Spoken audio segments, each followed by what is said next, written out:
In Sri Lanka and India, more than 45,000 people died on Boxing Day. After Banda Aceh, this was the worst affected region of the Indian Ocean. 4 hours after the earthquake, the tsunami sped on, heading for the east coast of Africa. By now, international warnings had at last been issued, and in Kenya, authorities organized evacuations along the coast.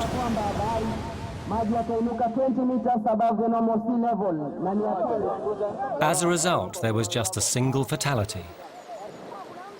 But many small fishing villages were destroyed. And in neighboring Somalia, where no warnings were issued, more than 200 died. In the next 24 hours, the tsunami rippled across all the oceans of the world. Coastlines had been destroyed. Hundreds of thousands were dead. It seemed nature had done its worst, but the year had just begun.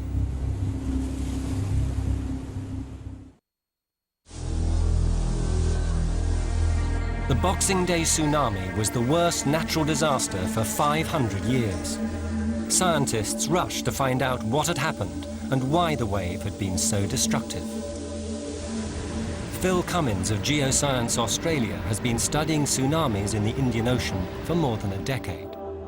He realized immediately that the culprit was a massive geological structure in the Earth's crust.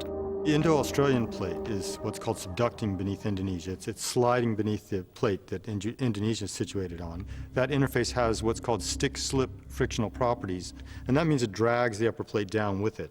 And it pulls it down and deforms the upper plate, builds up strain energy. Eventually, the stress on that contact exceeds the strength of the contact, and the upper plate snaps back into position. The earthquake was so powerful that the seafloor was kicked upwards by an amazing 65 feet, sending billions of tons of seawater surging to the ocean's surface. Then this huge column of water broke up into concentric rings, like giant ripples on a pond. This was the tsunami.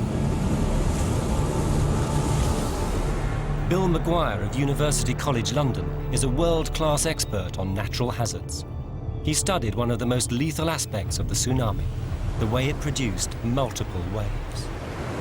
Well, when the seabed actually jolts upwards, it generates a dome of water, if you like, and that dome subsides into a series of waves. So you get what's called a tsunami train. And that means that when the first wave hits the shore, that people who think they've survived that and may go down to see what the aftermath is, may be faced by a second and third and fourth. And they're different sizes as well. So we don't know where the biggest and the most destructive is going to be within that wave train.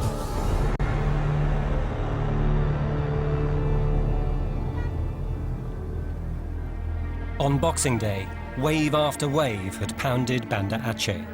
The result, almost complete destruction.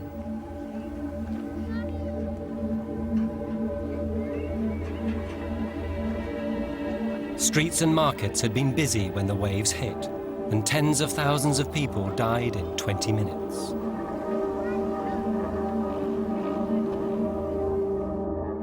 Satellite images taken before and after the impact showed the extent of the devastation.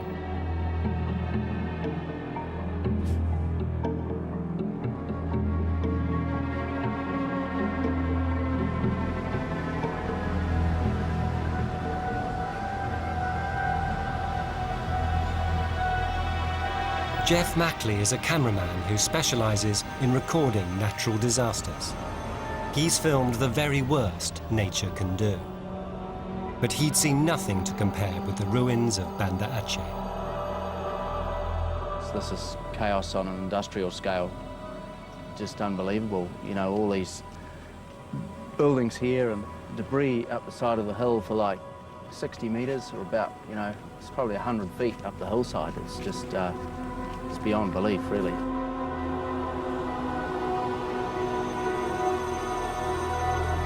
Even people who lived away from the coast were not safe from the killer wave. This man's house was a mile from the sea.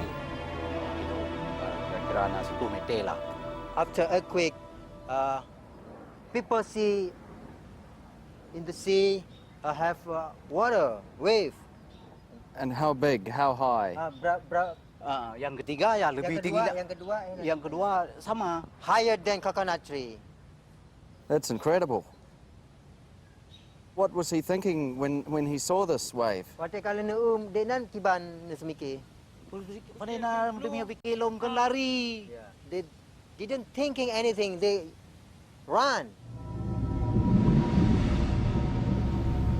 Scientists were stunned by the size and power of the tsunami. Oceanographer Simon Boxall set up a series of experiments to find out why it was so destructive. As the wave approaches the land, the front of the wave slows down. It slows down to 400, 300, 200 miles an hour. The back of the wave is still going at 500 miles an hour. And the back of the wave catches up with the front, and you get this big build-up of water. Water is very heavy, and a cubic metre of water weighs a tonne. So if you've got one of your kitchen units at home full of water coming towards you or falling on top of you, that's a tonne of water. That's like having a car land on top of you. And as the tsunami progresses, as it goes through the coast, it's picking up stones, it's picking up debris, and that debris, cars, people being thrown at you, that's going to hurt, that's going to kill you.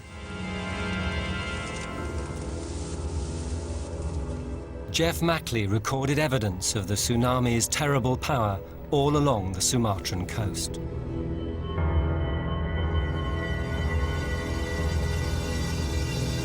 This is what's left of the Banda Aceh cement works and the wharf area. The ship being totally trashed there.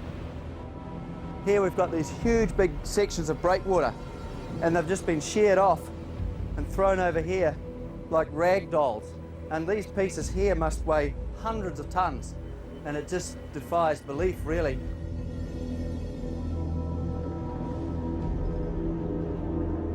Just this area we've been walking around here today is like the aftermath of an atomic bomb, is maybe worse.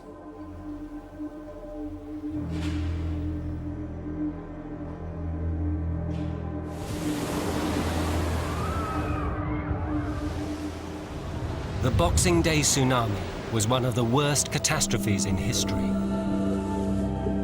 It killed nearly 500,000 people and destroyed entire cities.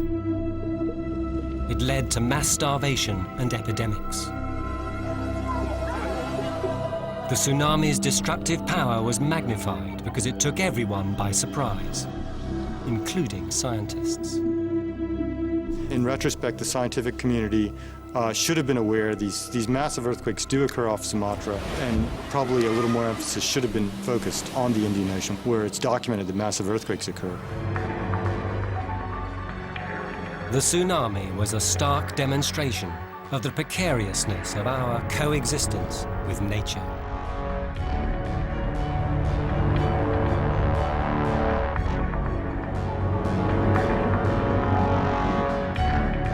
As the new year began, a stunned world struggled to recover.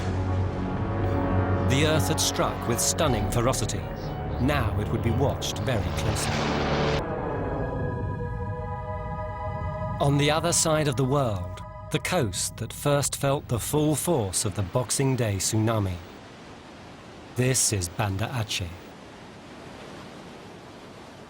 A year ago, massive waves smashed into the city and laid waste much of the Aceh province.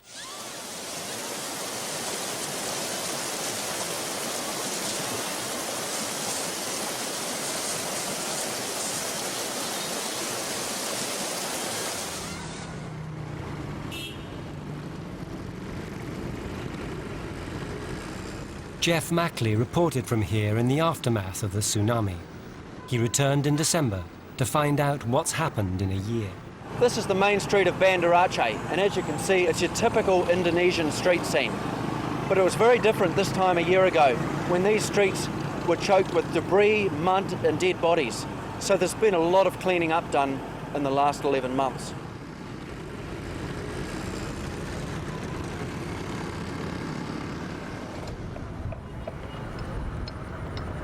It's only the center of Banda Aceh that looks anything like normal.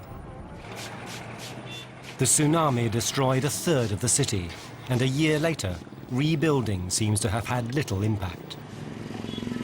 Till Boxing Day morning, This floating power station was moored in the port. The tsunami picked it up like a toy and hurled it inland 3 miles. So far, it's proved impossible to move.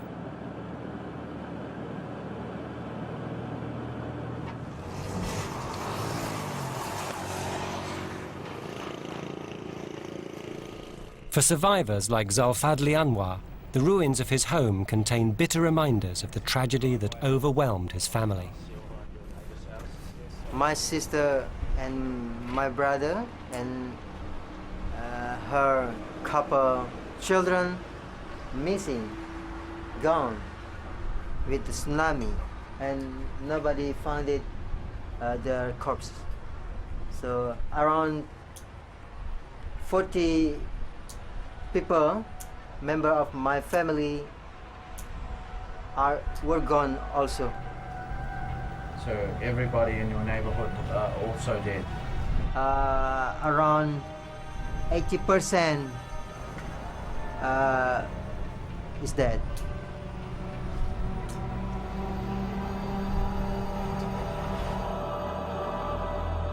All over the Aceh province, the tsunami swept away entire communities.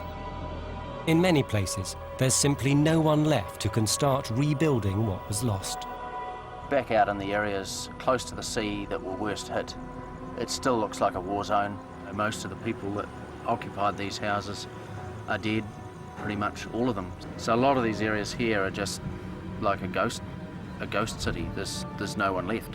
There's a few houses popping up here and there amongst the ruins, but a lot of these ruins are just as they were left on the day it happened.